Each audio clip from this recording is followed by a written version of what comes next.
The air is thick with questions these days, isn't it? Everyone's wondering about AI and jobs, about, whether robots are coming for their livelihood. Yeah.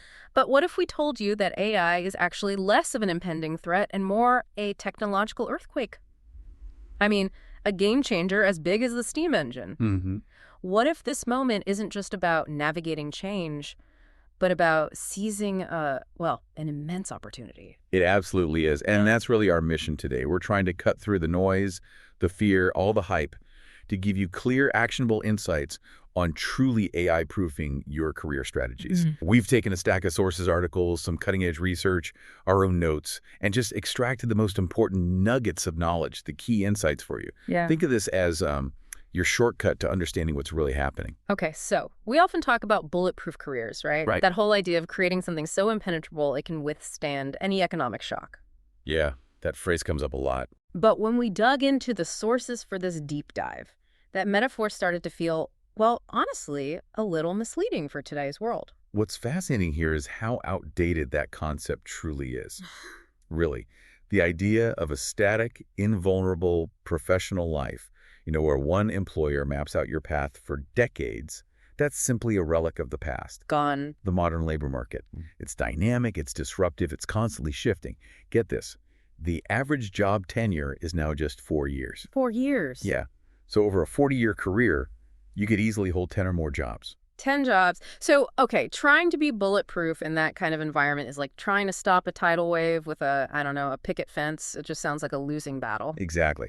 As former Secret Service agent Evie Pampouris puts it, and I think this is spot on, true strength isn't being impenetrable. It's the mental and emotional capacity to prepare for, adapt to, and overcome challenges. Adapt and overcome. Okay. So what does this all mean for your long-term career planning? It means planning not really to have traditional job security, but to have career resilience. It's about building this kind of ecosystem of skills and connections that has no single point of failure. Okay, that immediately feels more empowering. Building resilience, not just a wall. So how are we going to help our listener build that resilience today? What's our roadmap for this deep dive? Right. We've structured this into 4 key stages. First, we'll really try to understand the new landscape of work, go beyond the scary headlines. Then we'll identify and help you cultivate the most resilient skills for this new era. After that, we'll move into building a practical, personal action plan, something you can actually use. Okay. And finally, for those who want to go further, we'll explore some advanced strategies for actively shaping the future of work itself. All right, let's unpack this then. The first thing that comes to mind for most people when they hear AI and jobs is this pervasive fear of mass job loss. Are the robots really taking all our jobs? Well, the actual impact is far more nuanced and, frankly, far more optimistic than a lot of headlines suggest. AI's influence really manifests in 3 distinct ways. There's automation, right, where it handles routine, repetitive tasks. Okay. Then there's augmentation, where it enhances our human capabilities, makes us better at our jobs. It's like a co-pilot. Exactly like a co-pilot. And then there's creation, where it brings entirely new jobs into existence. And the research, it consistently points to augmentation being the dominant narrative here. AI is far more likely to change the content of existing jobs than to just eliminate them outright. But the scale of change still feels huge, doesn't it? I mean, it's not just small shifts we're talking about here. Oh, it absolutely is a massive shift, no question. McKinsey projects that activities accounting for up to 30% of all work hours in the U.S. and European economies could be automated by 2030. 30%? Wow. That's a significant chunk, potentially requiring something like 12 million occupational transitions in the U.S. alone. Yeah. But here's where it gets really interesting. The World Economic Forum's Future of Jobs report, it's 2025 one, projects that while maybe 92 million jobs could be displaced globally by 2030, a staggering 170 million new roles will be created in that same period. Wait, 170 million new roles? Yep. That's a net global increase of 78 million jobs. This isn't just some small silver lining. It's a completely different forecast than those doom and gloom narratives you often hear. That's a massive difference. So more jobs created than lost. That's counterintuitive for a lot of people, I think. But it also raises a puzzle. If AI is so transformative, why haven't we seen this huge leap in productivity across the whole economy yet? It feels like a productivity paradox. Yeah, that's a great question. We're investing billions, but the numbers aren't always showing it. What's going on? Exactly. Despite this massive corporate investment in AI, those expected productivity gains have been slow to materialize. Stanford economist Eric Brynjolfsson's research It reveals the reason, and it's surprisingly simple, really. Mhm. For every dollar invested in AI technology, companies actually need to invest an additional $8 or $9 in complementary changes. 8 or 9 more dollars? On what? Think about it like buying a fancy new sports car. It's not just the car, right? You also need maybe a new garage, special fuel, probably driving lessons to truly get value from it. Right. Okay. Companies are buying the AI car, but they're neglecting the critical garage and lessons. Things like redesigning business processes, changing organizational structures, and most critically, reskilling the workforce. Most organizations are simply not making these crucial follow-up investments. This leadership lag is a huge bottleneck. So this gap isn't really a problem to be lamented, but more an opportunity to be seized. If you're someone who understands how to bridge that gap, how to connect the tech to the process and people, You become indispensable. right, you become the change agent. Precisely. You become the person who makes the technology actually work for the business. Okay, so if we zoom in from that big picture, where are the jobs specifically going? And maybe more importantly, where are they not going? Give us the breakdown. Sure. The key insight here is that any role, heavy and routine, predictable tasks, tasks that can be broken down into clear, repeatable steps, that's what's most susceptible to AI automation. Like what kind of roles? For example, office and administrative support roles are highly exposed. Nearly half of their tasks seem susceptible. The legal field is close behind because AI can handle things like contract analysis and research pretty well now. Right, the document review stuff. Exactly. Customer service is also seeing big shifts, with over 40% of traditional roles projected to be automated by 2028, mainly due to AI-powered chatbots. So think administrative assistants, data entry clerks, even some basic accounting and loan processing roles. Okay, so that's the vulnerable side. What about the flip side? Where's the growth? Where should our listener be looking to maybe invest their energy or skills? Well, growth is robust in areas you might expect. STEM fields, for instance. AI and machine learning specialists, data scientists, they're expected to rise about 30% by 2030. Among the fastest growing jobs out there. Makes sense. Healthcare professionals are in sustained demand, largely due to our aging population. That's not changing anytime soon. And the green economy is creating new roles like renewable energy engineers. Okay, green tech. But here's an interesting, maybe counterintuitive point.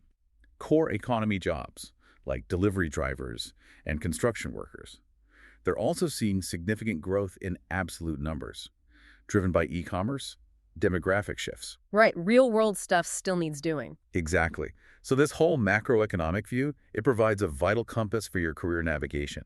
You can start to assess if your current role faces headwinds or tailwinds. This sounds like a map for career navigation, definitely. It tells you where to invest your energy. But what's really fascinating here, I think, is the sheer creativity of the new roles emerging. It's not just about adapting to AI, it's about the jobs AI is actually creating that didn't even exist a few years ago. Absolutely. We're seeing the rise of what people are sometimes calling new-collar jobs. These blend technical prowess with uniquely human-centric skills, and often they don't even require a traditional 4-year degree. Interesting. Like what? Take the prompt engineer, for example. This is someone who specializes in crafting the precise instructions for generative AI, like ChatGPT or Midjourney. It's described as both a science and an art, really essential for getting useful outputs for content creation or analysis. So the human is still crucial for guiding the machine, for telling it what we actually need it to do. Exactly. You need someone who understands both the AI's capabilities and the human intent. Then there's the AI ethicist or governance specialist. These folks are developing frameworks for responsible AI, ensuring compliance with regulations like the EU AI Act. That sounds important. And probably well paid. Very high demand field. Reported salaries are ranging from maybe $112,000 up to over $291,000. That's real money for a role that barely existed 5 years ago. Wow, okay. What else? We also have AI trainers, people who fine-tune AI models for specific industry data or conversational nuances, basically, teaching the AI to understand our world better. Like specialized tutors for AI. Kind of, yeah. And a truly frontier role, the human-AI collaboration specialist. This role focuses on designing workflows where humans and AI work as true partners, bridging the technical capabilities with the business needs. That sounds like the future right there. It really does. OpenAI itself is hiring for a human-AI collaboration lead, with a salary range listed between $240,000 and $393,000. Whoa. Yeah. This really underscores the key insight. The future is not human versus machine, but human-machine collaboration. That's where the value is. Okay, so if AI is doing all this automating tasks, creating new roles, augmenting others, what skills then still define our value as humans? Where do we double down? What's our, unautomatable advantage? The consensus is pretty clear on this. Yeah. The so-called soft skills or human-centric skills are absolutely key. A Workday survey found that 83% of employees believe AI makes these skills more vital, not less. More vital. Interesting. These are your true differentiator. We're talking about skills like critical thinking and analytical thinking, Yeah. essential for evaluating AI outputs, asking the right questions, making reasoned judgments. AI generates, you evaluate. Right. Don't just trust the output blindly. Never. Also, creativity and innovation. Generating novel ideas, challenging the status quo. AI can generate variations on existing themes, but humans generate the true breakthroughs, the paradigm shifts. And what about the purely human element, like connection, leadership? Absolutely crucial. Emotional intelligence, EQ, and empathy. These are the bedrock of true leadership, effective collaboration, building trust. Negotiation expert Maury Teheraper notes, the essence of bargaining isn't the transaction, but the conversation and human connection. AI can't replicate that genuine connection. Not yet, anyway. Right. Also critical are communication, negotiation, and social influence, conveying ideas effectively, building consensus, inspiring action. And finally, skills like adaptability, resilience, flexibility, and agility.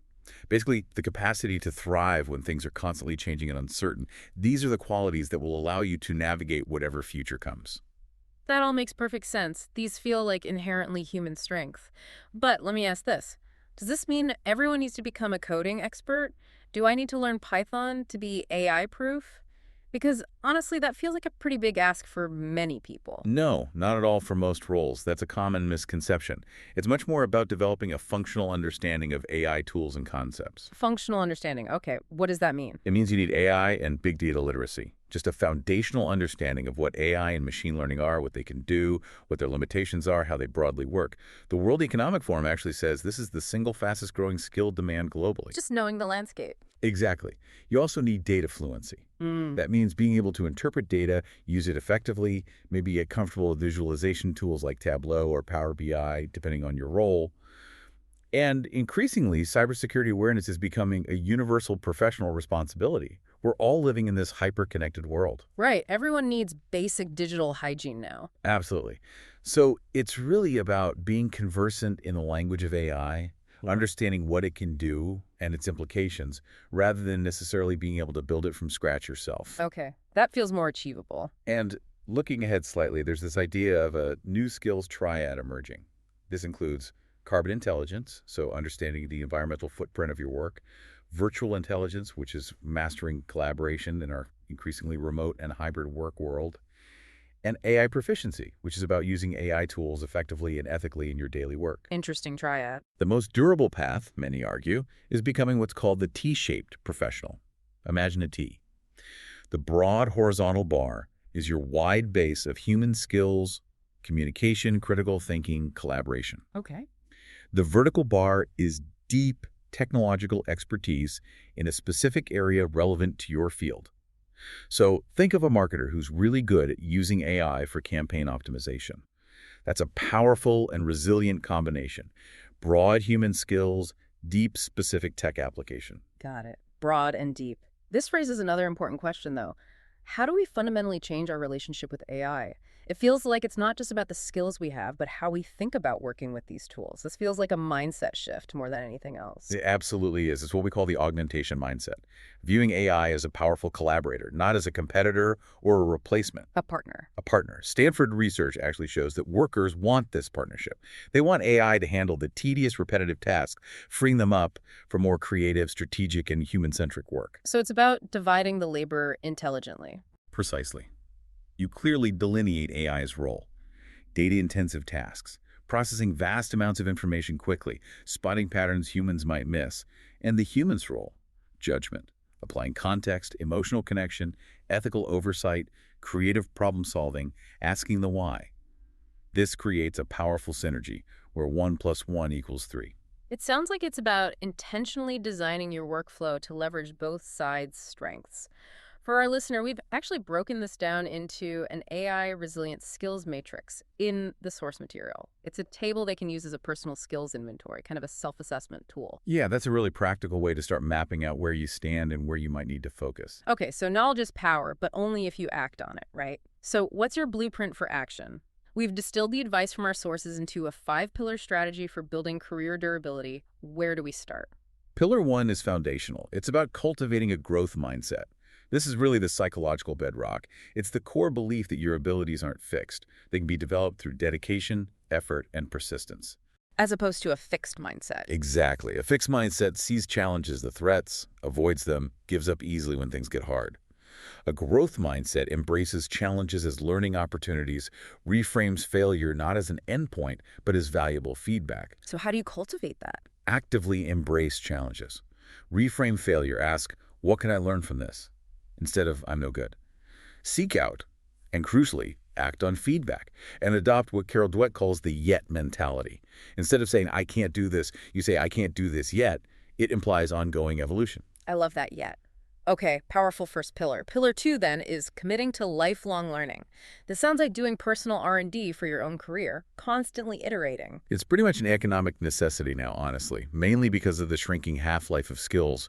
What was cutting edge last year might be standard or even obsolete next year, especially with AI evolving so fast. So how do you stay ahead?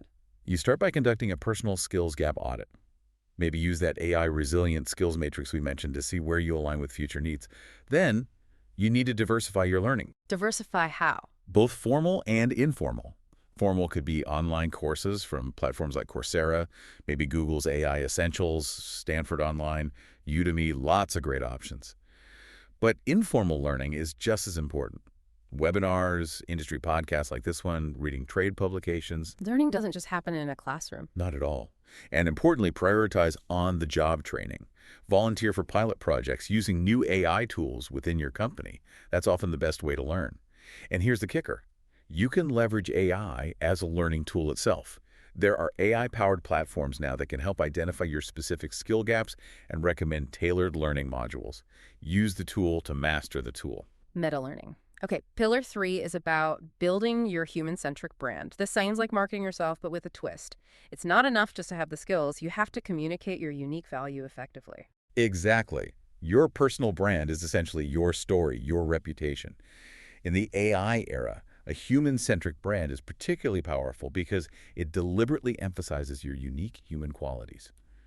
Empathy, creativity, ethical judgment, strong communication, things AI struggles with. So how do you build that kind of brand? Well, you start by defining your purpose and your unique value proposition. What makes you uniquely valuable? Maybe use a simple personal SWOT analysis, strengths, weaknesses, opportunities, threats.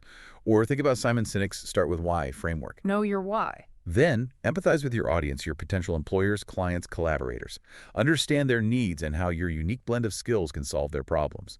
Use that understanding to develop a compelling narrative that showcases both your human-centric skills and your augmentation mindset, how you use tech to amplify your human strengths. And be consistent. Absolutely. Maintain consistency across all your professional touch points, your LinkedIn profile, your resume, how you introduce yourself, your daily interactions. It all tells your story. Yeah, okay, makes sense. Pillar 4. Architecting your professional network. You mentioned earlier, in an era of maybe diminished traditional job security, your network becomes your long-term employer in a way, your safety net and your launching pad. That's a great way to put it. It's a fundamental shift from just collecting contacts or business cards to intentionally building a strategic career infrastructure. So what are the modern strategies for doing that effectively? Well, embrace niche communities, online forums. Professional groups focused on your specific area of interest or expertise, quality over quantity. Leverage AI-powered networking platforms. LinkedIn suggestions are getting smarter, helping you find relevant connections. Master hybrid event networking. Learn how to be effective and build rapport both in person and in virtual settings. Right, the virtual handshake. Yeah, it's a skill. But maybe the biggest shift is focusing relentlessly on providing value. Build your reputation by sharing your expertise, connecting people who could benefit each other, offering insights freely. Be a giver, not just a taker. That's how you cultivate genuine, strong relationships that last. Give to get. Okay. And for those who really want to move beyond just adapting and actually position themselves right at the frontier. Pillar 5. specializing in the human-AI interface. This sounds like a deliberate strategic pivot. It is. It means taking your existing expertise, whatever your field is, and deliberately steering it towards these new high-demand functions that sit right at that intersection between humans and AI systems. Can you give some examples? Sure. Let's say you're currently in law, compliance, or risk management. You could pivot towards AI governance and ethics. Become an expert in things like the NIST AI Risk Management Framework or the EU AI Act. Help organizations navigate this complex landscape responsibly. Okay. What if I'm in project management or HR? Then you might consider specializing in human-AI teaming and collaboration. Focus on designing workflows, processes, and training programs where humans and AI work together as true, effective partners. Organizational development for the AI age. Designing the partnership. Exactly. Or if you're in business strategy or traditional product management, look at AI product management. This involves blending your business acumen with a solid grasp of AI and machine learning fundamentals to guide the development of AI-powered products and services. So it's about finding your niche within the interface. Right. The key takeaway here is to consciously move from being just an AI user to potentially becoming an AI architect, an AI strategist, or a designer of AI-powered solutions and processes in your domain. That's where a lot of future value lies. Okay, this action plan feels really concrete. Now here's where it gets really interesting, perhaps. For those listeners who want not just to adapt, but to potentially actively shape the future of work, let's talk about some of these more advanced strategies that go beyond just your personal career trajectory. Yeah, let's zoom out a bit. A crucial concept here is understanding and trying to escape what MIT economist Eric Brynjolfsson calls the Turing trap. The Turing trap, what's that? It's the pitfall of designing AI primarily to perfectly mimic and replace human labor. When the main goal of AI development is just to do exactly what humans already do, maybe just faster or cheaper, it inevitably acts as a direct economic substitute. Okay, and the problem with that is? It drives down wages for the tasks being automated, and it tends to increase inequality. It essentially commoditizes human labor in those areas and limits the potential for real breakthroughs. It just automates what's already being done, often leading to a kind of race to the bottom for human labor value in those specific tasks. So it's a trap because if we only design AI to simply do what humans already do, just faster, we effectively devalue human labor in those areas, and, maybe more importantly, we limit the true potential for AI to help us achieve entirely new things we couldn't do before. Precisely. The alternative, and arguably the far more prosperous path for society, is augmentation. This means intentionally designing AI systems that complement and extend human capabilities, allowing people to do things that were previously impossible or much harder. Augmentation, not just automation. Right. And there's compelling evidence that generative AI, for example, can do this really well. Some studies show it often provides the largest productivity boosts to less experienced or lower-skilled workers, helping to narrow performance gaps and actually level the playing field rather than widening it. That's fascinating. So how does our listener apply this idea? Well, the pivotal question for your career strategy, thinking about this, should shift. It moves from, how can I use AI to do my current job faster, to something more like, how can I leverage AI to create a completely new service, solve a previously intractable problem in my field, or deliver an unprecedented level of quality and value that wasn't possible before? That's a huge mindset shift, from efficiency to genuine innovation and value creation. And this connects to something else you mentioned earlier, this idea of algorithmic closure. What's that about? Yes. This concept comes from sociologist Susanna Nancaro. Algorithmic closure basically describes a situation where professional authority starts shifting. It moves away from those who traditionally held knowledge based on experience or training towards those who design, control, and interpret the algorithms that are now informing decisions. Can you give an example? Sure. Think of it this way.